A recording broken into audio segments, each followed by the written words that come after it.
अवसी कृपा की कोल चिते हो।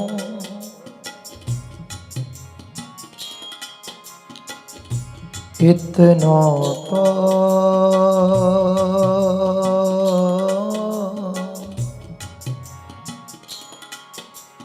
हवहु हंसी दे हो।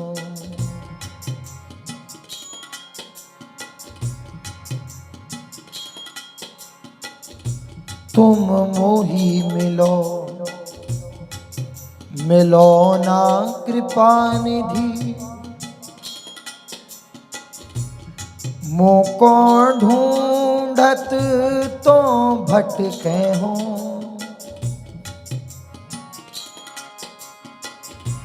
तुम मेरी सुनो सुनो ना किशोरी।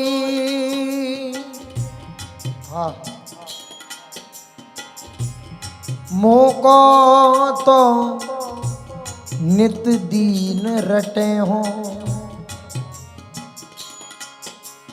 हाँ तुम मेरी बात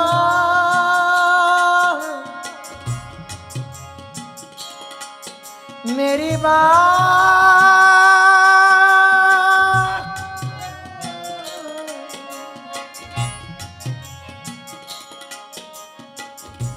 तुम मेरी बात गहो ना गहो हंसी। भुज पसार मुसो विनय करे हो।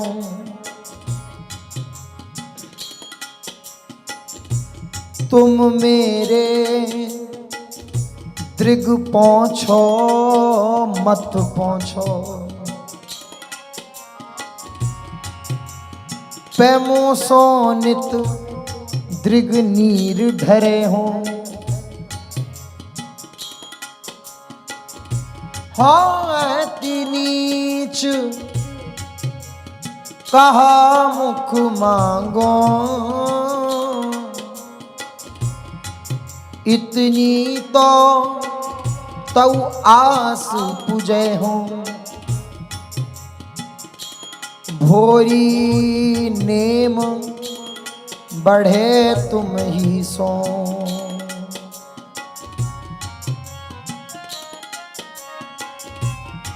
भोरी नेम बढ़े तुम ही सो। सब जग सो संबंध छुड़े हो। इतना तो कबहू हंस दे हो।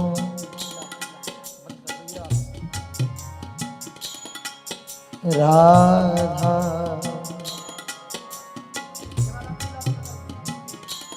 राधा राधा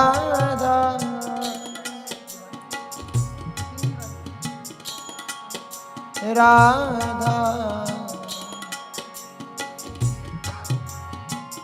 राधा राधा ओ राधा राधा राधा